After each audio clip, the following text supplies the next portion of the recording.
Après quelques jours d'accalmie reprise des manifestations à Bangkok, ils étaient à nouveau 100 000 dans la rue à réclamer la démission du gouvernement.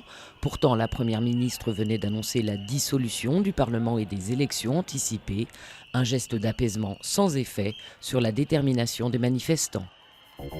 À Bangui, le désarmement des milices devrait débuter aujourd'hui.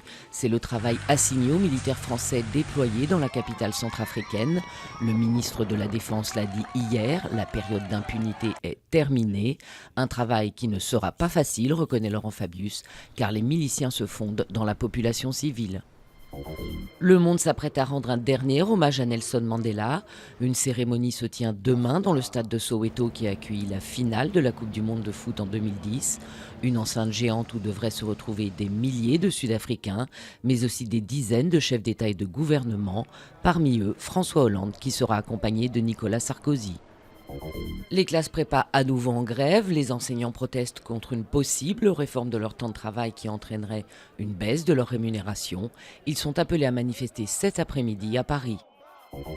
La riposte ne s'est pas fait attendre. Une semaine après l'offensive de Free sur la 4G, Bouygues Telecom propose à son tour le très haut débit mobile au prix de la 3G.